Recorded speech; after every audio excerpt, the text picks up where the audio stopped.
Shalom, selamat pagi Bapak Ibu yang Tuhan Yesus kasihi. Mari kita akan merenungkan firman Tuhan. Sebelumnya kita berdoa. Bapa di surga, kami sangat bersyukur pagi hari yang indah yang Tuhan percayakan bagi kami. Kami akan membaca merenungkan firman-Mu. Berkatilah agar firman Tuhan ini menjadi kekuatan yang baru bagi setiap kami. Hamba-Mu pakai dia menjadi alat dan berkat-Mu. Di dalam nama Yesus firman yang hidup, kami berdoa. Amin. Firman Tuhan yang kita baca dari Injil Markus pasal 6 ayat 14 sampai ayatnya yang ke-29. Dengan tema Tuhan atau kemurahan Tuhan yang pasti. Saudara yang Tuhan Yesus kasihi, ada sebuah statement yang mengatakan demikian. Di dunia ini tidak ada teman sejati atau musuh abadi. Yang ada hanyalah kepentingan kekal. Ketika mendengarkan statement ini, pasti ada pro dan juga kontra dengan kalimat ini. Tetapi yang namanya kepentingan dapat membuat kawan menjadi lawan. Atau sebaliknya, membuat lawan menjadi kawan. Hanya untuk sebuah kepentingan. Karena sebuah kepentingan, ada orang-orang yang mengabaikan sebuah proses. Karena sebuah kepentingan, maka ada seorang yang bernama Herodian dan juga Herodes yang mengabaikan nilai-nilai kebenaran. Karena sebuah kepentingan, maka seorang Herodes akhirnya mengambil keputusan untuk memenggal kepala Yohanes Pembaptis untuk diberikan sebagai hadiah bagi anaknya. Saudara yang Tuhan kasihi, kepentingan bisa menjadi hal yang baik. Tetapi buruk jika tujuan dan fokusnya hanya kepentingan dan tidak didasari oleh niat dan juga dasar yang benar. Untuk itu, kebenaran dapat menolong kita untuk mencapai kepentingan kita. Sehingga semua kepentingan yang benar pasti didasari oleh dasar yang benar. Dan dasar yang benar akan menolong kita sampai kepada tujuan kita, kepentingan kita yang berhasil. Untuk itu saudara, pada pagi hari ini kita akan melihat kemurahan kasih Allah yang pasti dari kisah Yohanes Pembaptis. Apa yang dapat kita pelajari? Yang pertama Bapak Ibu, kemurahan Allah itu pasti di dalam tegurannya. Alkitab mencatat, lebih baik teguran yang nyata-nyata daripada kasih yang tersembunyi. Istilah tersembunyi diterjemahkan atau ditekankan demikian, yaitu menyembunyikan wajah. Jadi lebih baik teguran yang nyata-nyata daripada kita hanya menggunakan sebuah topeng untuk menutupi siapa kita. Atau istilah yang tersembunyi juga memberikan penekanan yang melambangkan tentang persekutuan yang terputus antara Allah dan juga orang Israel pada masa itu. Atau kita pembaca modern pada masa kini. Sehingga jika kita memiliki hati semangat yang tersembunyi dalam menegur orang lain, maka itu sudah pasti dan sama saja seseorang yang relasinya telah terputus dengan Tuhannya. Saudara, ini sangat berbahaya. Jika kita memberikan teguran dengan hati yang tidak benar dan tidak tulus, sebenarnya kita tidak menggunakan kebenaran sebagai landasan berpijak untuk menegur seseorang. Tetapi kita sedang melakukannya dengan relasi yang telah terputus. Itu berarti Bapak Ibu, relasi yang terputus itu berarti kita adalah hamba bukan dari Tuhan, tetapi hamba dosa. Itu berarti saudara yang Tuhan kasihi, orang yang dewasa secara rohani akan menguji diri dengan memandang teguran sebagai alat ukur bagi kesehatannya secara pribadi. Itu berarti Bapak Ibu yang Tuhan Yesus kasihi, kita memberikan diri kita kepada Tuhan untuk senantiasa dibuka seluas-luasnya agar Tuhan berkarya dalam hidup kita. Menegur kita lewat firman-Nya, lewat saudara kita, lewat istri suami kita, ataupun mungkin lewat anak kecil, lewat anak-anak kita. Tuhan bisa memakai mereka untuk memberikan teguran kepada kita. Pertanyaannya, jika Tuhan memakai anak kecil untuk datang menegur kita, maukah kita membuka hati untuk ditegur? Alkitab menyatakan bahwa Allah itu bermurah hati. Dia pasti dan pasti untuk menegur kita. Kepastiannya dia dapat memakai seorang anak kecil untuk menegur kita. Saudara yang Tuhan Yesus kasih, untuk itu, apakah kita perlu dendam ketika kita ditegur? Tentu saja tidak. Jika kita dendam, maka kita bisa sama seperti Herodias, istri dari Herodes. Maka dendam itu akan merusak kehidupan kita, merusak semangat hidup kita, merusak kebenaran yang ada di dalam diri kita.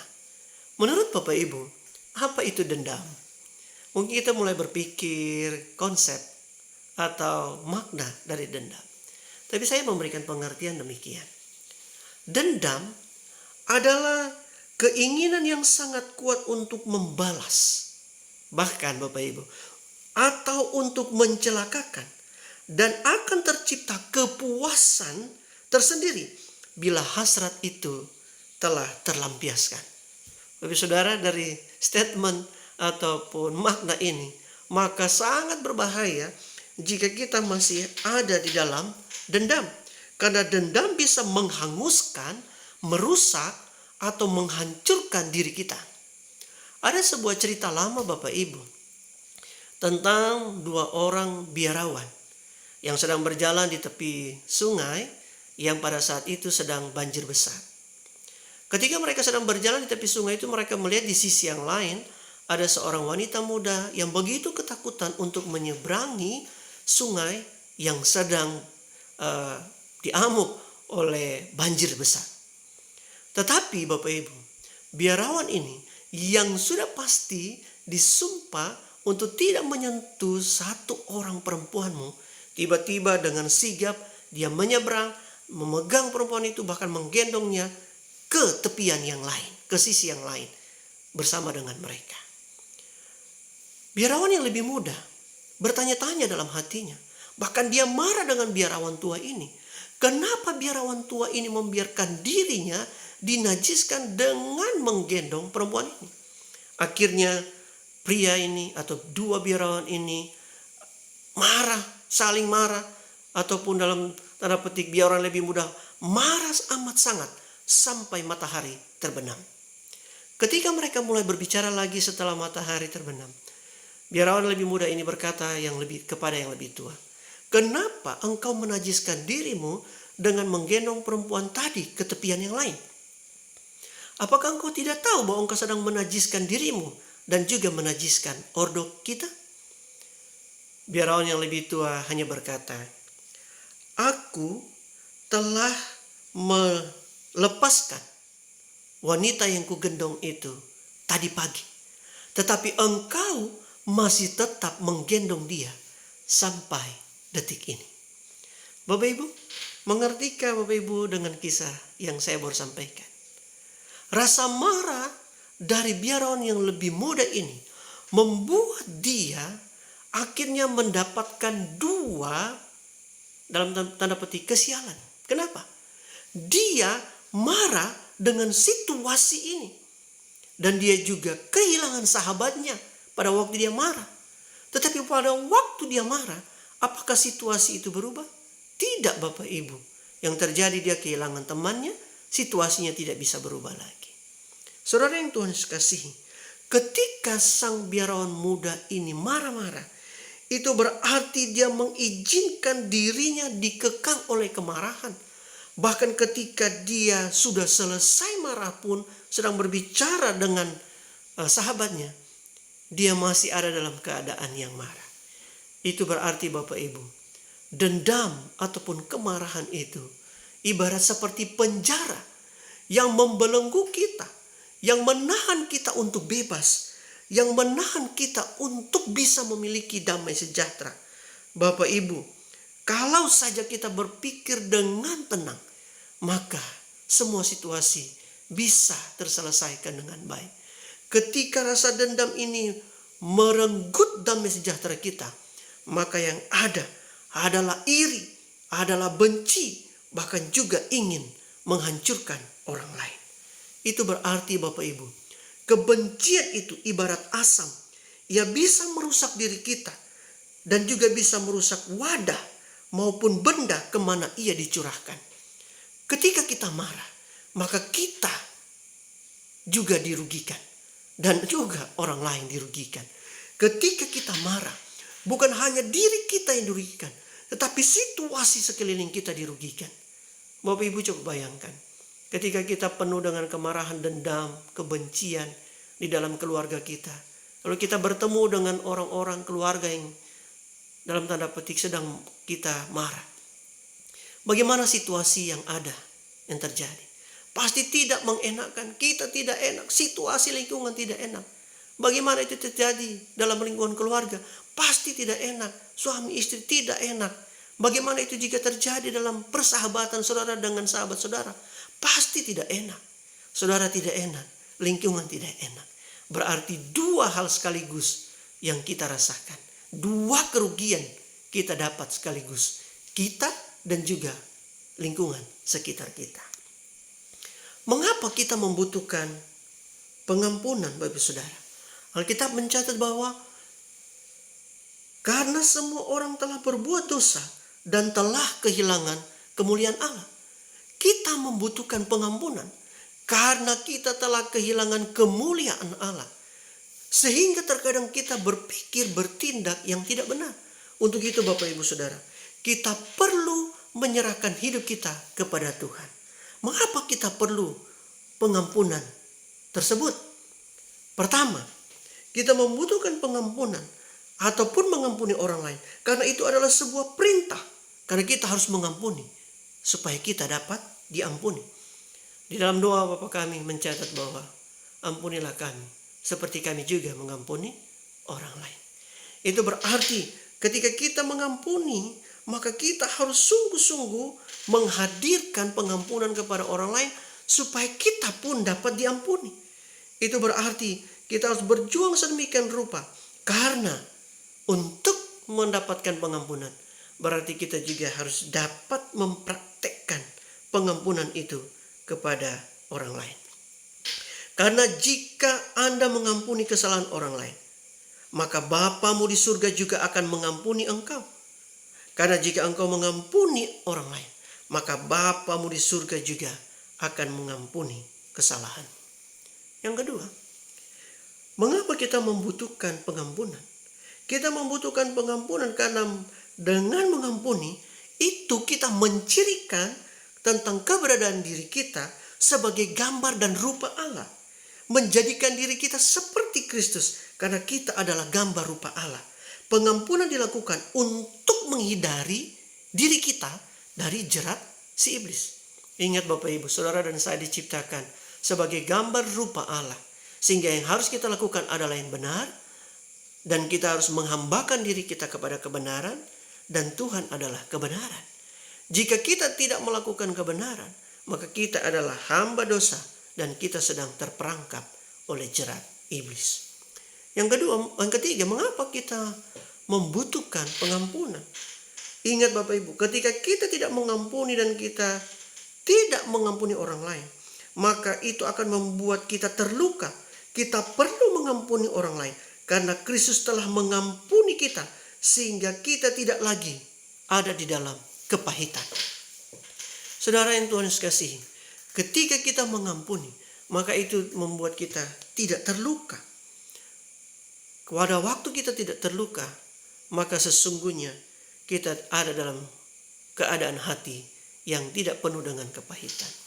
Saudara, kepahitan akan membuat kita senantiasa berpikir negatif tentang seseorang.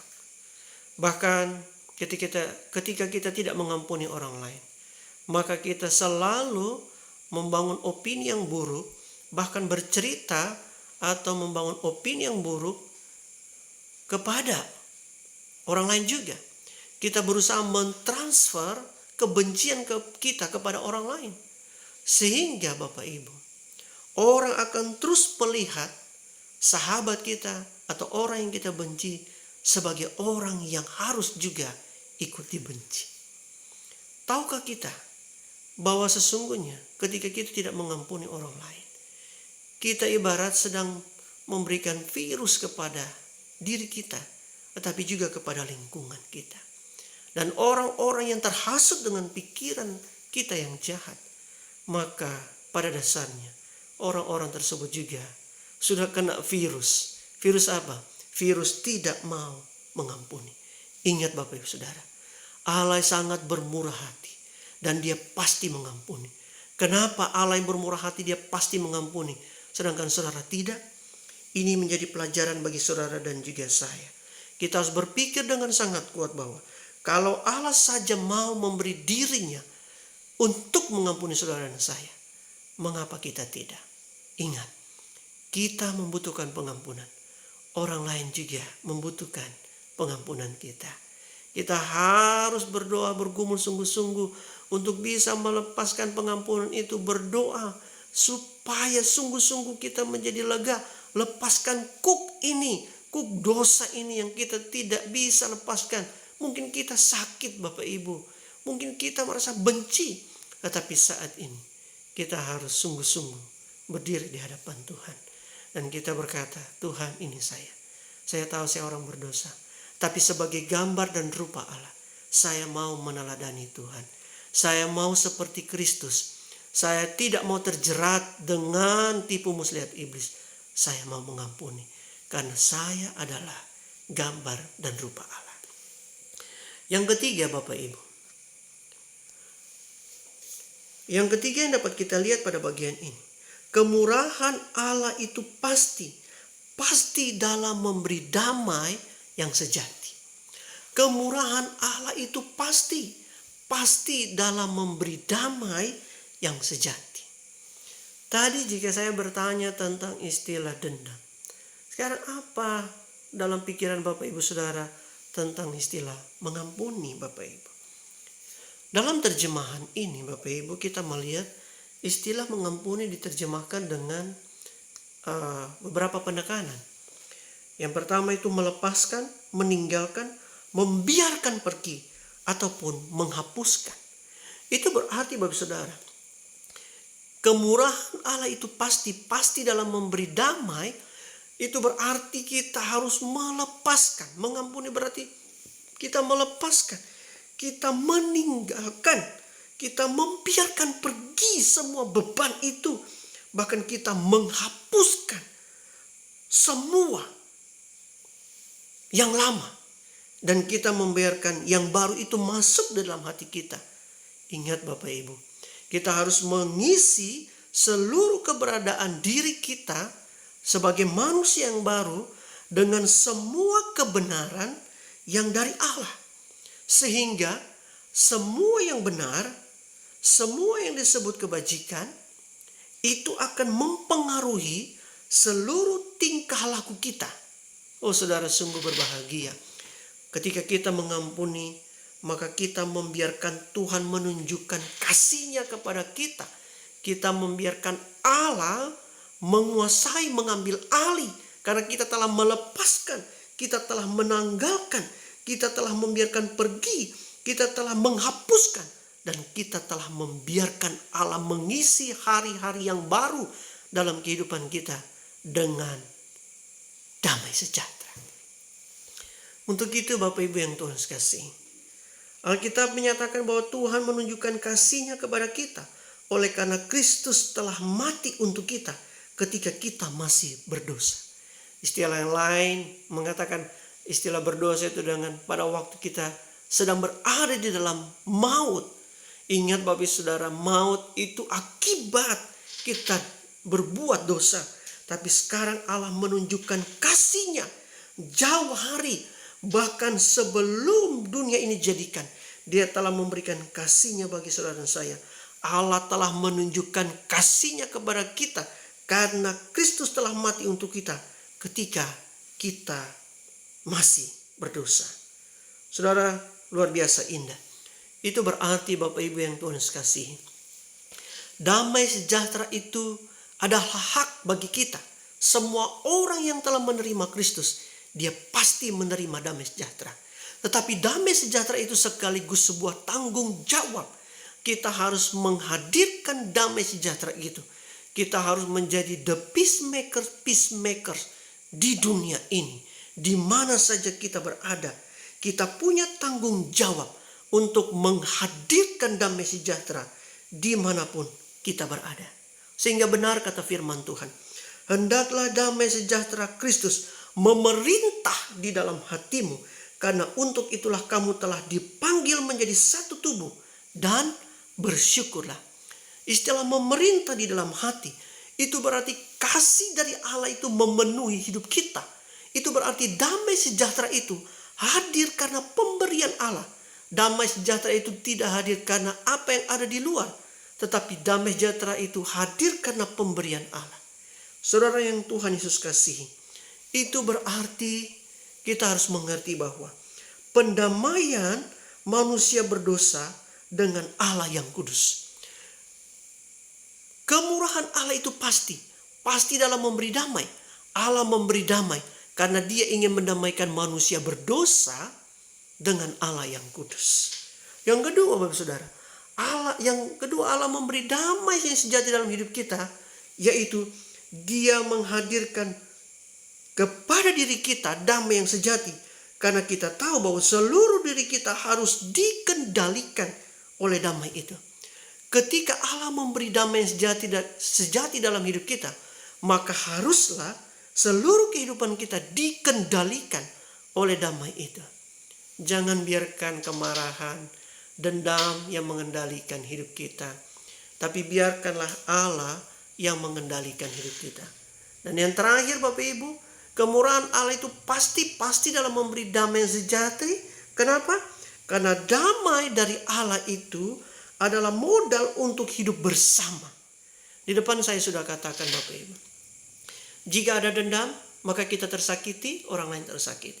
Tapi jika ada damai, kita damai, lingkungan juga damai.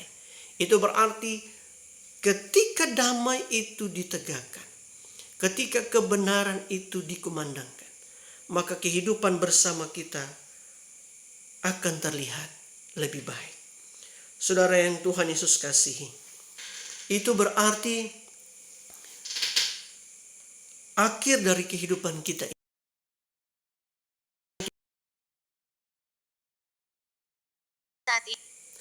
dalam dunia ini.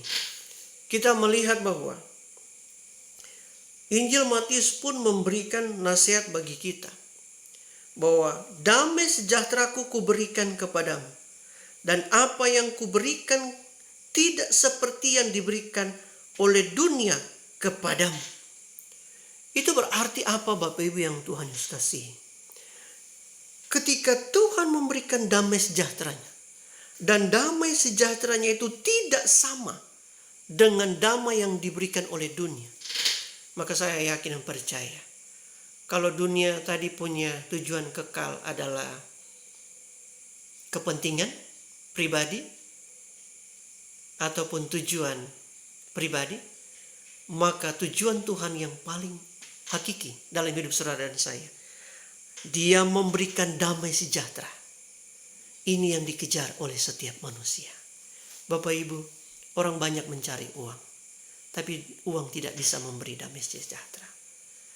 Orang mengejar banyak hal Bapak Ibu. Bahkan orang berusaha supaya hidup ini terjamin dengan deposit di bank yang cukup. Asuransi bukan cuma satu, mungkin 2 ataupun 3 untuk bisa menjamin hidup.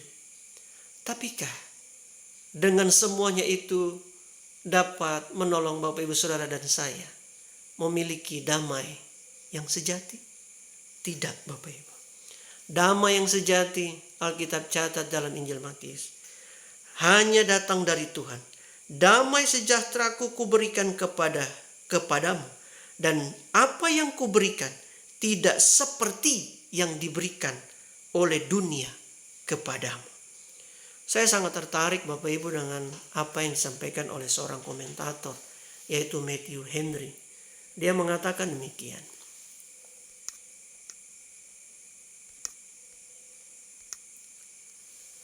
Lihat akhir hidup Yesus. Dia menyerahkan nyawanya kepada Bapaknya.